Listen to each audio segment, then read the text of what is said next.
તેના માટે મળ્યા છે. આપણે લાખો રૂપિયાની સંપત્તિ હશે પણ આપણું શરીર સારું નહીં હોય તો કોઈ કામ નથી. અને આપણું શરીર સારું શા માટે થાય તે જાણવા માટે ઉત્સુકતા હોય તે બરાબર છે. અને તે માટે જ આજે આપણે બધા ભેગા થયા છે. આજે આખો દિવસ આપણે ઘર કામ કરીએ છતાં શક્તિ કોણ આપે છે? તો બધા કહે છે કે ભાઈ ભોજનમાંથી શક્તિ મળે, પણ સાચી શક્તિ ભોજનમાંથી નથી મળતી. શક્તિ મળે છે ઊંઘમાંથી અને ભગવાનની ધ્યાનમાંથી. એટલે આજે આપણને ખબર છે વર્ષોથી આપણે કરતા રહેલા છીએ. તો અમે આ જે ભોજન પ્રથા છે એનું નામ છે નવી ભોજન પ્રથા. તો નવી ભોજન પ્રથા, તો તમને લોકોને એમ થાય છે કે આ ભોજન પ્રથા શું ખોટી છે? તો આ નવી ભોજન પ્રથા ક્યાંથી આવી? આ નવી ભોજન પ્રથા નવી નથી, આ ઋષિ પરંપરાથી ચાલતી આવતી છે. આપણને ખબર છે કે રામાયણમાં જ્યારે રામ ને સીતા ને વનમાં ગયા ત્યારે ત્યાં કોઈએ મંગાળો માંડીને ચૂલો બાંધીને રોટલા નથી કર્યા. ત્યાં શું ખાતા હતા? શું ખાતા હતા? હા, ફળ ફૂલ કંદમૂળ.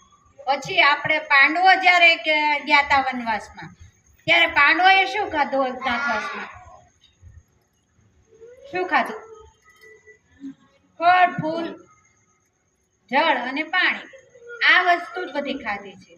તો આપણું બોડી છે એ રાંધેલું ખાવાથી ટેવાયેલું જ નથી.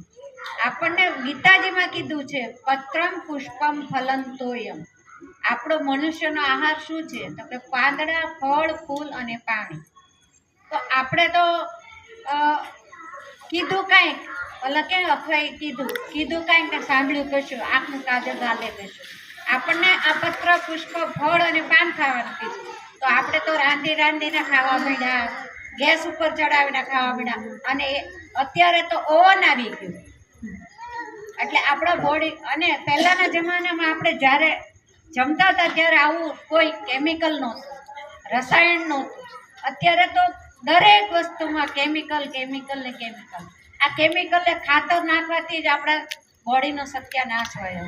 અને આજે કોઈ ઘર એવું હશે કે જેના ઘરમાં દવા નહીં હોય? છે કોઈ ઘર એવું?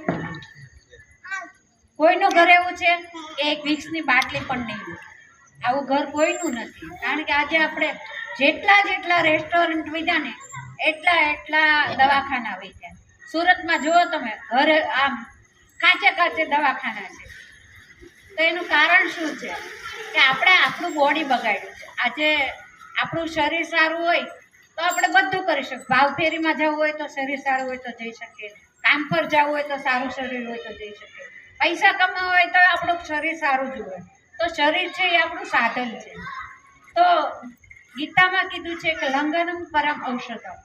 તો પહેલું તો છે કે આપણું લંઘન એટલે કે ઉપવાસ એ ખૂબ મોટું ઔષધ છે.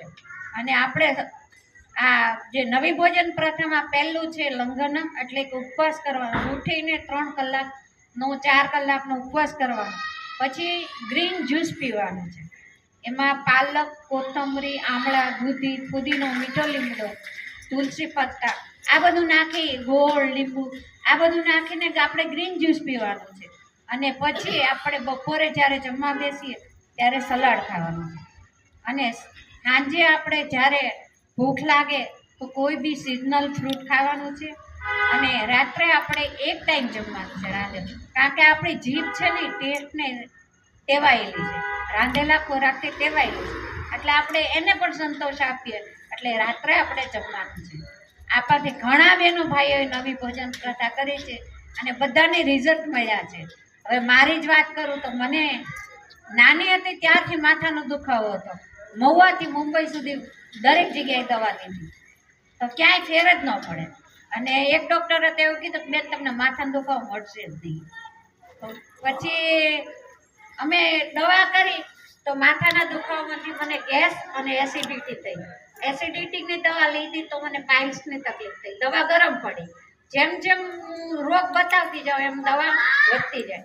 પછી મને 2015માં હરિયા હોસ્પિટલમાં દાખલ કરી અને સ્ટેન્ડ બેસાડ્યો, એટેક આવી ગયો. ત્યાર પછી પણ મારી દવા 5,500ની ચાલુ જ હતી. ત્યાર પછી મેં મારી બાળકોની કોથળી ખરાબ થઈ ગઈ. ત્યાર પછી અમે સ્વાધ્યાયની ભાવફેરીમાં જતા હતા ને, તો અમારા એક બેને કીધું કે હું આવી રીતના કાચું ખાઉં છું, તો તમે પણ કાચું ખાઓ તો તમને સારું થઈ જાય. તો મેં ઘરે આવીને વાત કરી, તો મને કે આ તું ખા ને, તને ડૉક્ટરે કીધું. એટલે મેં તો શરૂઆત કરી જ દીધી, કારણ કે 10 દિનને વૈદવાનું, એટલે મેં તો શરૂ કરી દીધું. અને મને અઠવાડિયું 15 દી થયો ને તો મને એકદમ ફેર પડવા માંડ્યો. પહેલાં તો હું થાક લાગે, શ્વાસ ચડે, ઊભી ન રહી શકું, એવા પગ દુખે, આવું બધું થાય. અને માથું તો મને લગભગ રોજ દુખતું જ હોય એવું. તો આ મજાકમાં એમ કે તું તો કોઈ દે હાજર નહીં, કે 12 માસ બાંધી. તો અમે ભાવફેરીમાં ગયા ને, એટલે એ બેને મને કીધું કે આવી રીતના શરૂ કરો. અને પછી અમારે એક શિબિર આવી હતી એક દિવસ, ત્યાં અમે ગયા, અમે બંને જણા ગયા. એટલે બંને જણા ગયા એટલે એમને કમરનો દુખાવો હતો, તો એ આવ્યા અને એણે શરૂ કર્યું. એટલે એણે શરૂ કર્યું એટલે ત્યારથી અમને રાહત થાય. આજે 8.5 વર્ષથી અમારા ઘરમાં દૂધનું ટીપું નથી. અને અમે રાંધેલું જ્યારે શિબિર શરૂ કરી ત્યારે અમે 4 મહિના સુધી ગેસ અને પાઇપ અલગ કરી નાખ્યા. આખો દિવસ રોકુડ જ ખાવાનું. અને આમ મારું લગભગ 15 થી 20 કિલો વજન ઉતરી ગયું, અને આમનું 35 કિલો વજન ઉતર્યું. એને કમરની તકલીફ હતી, એટલે એને પણ શરૂ કર્યું. તો આમાં ઘણા બહેનો ભાઈઓ કર્યું છે, બધાને રિઝલ્ટ મળ્યા છે. કારણ કે કાચું તે સાચું, રંધાયું તે ગંધાયું. આપણે બધું ખાયા છે ને એ આપણે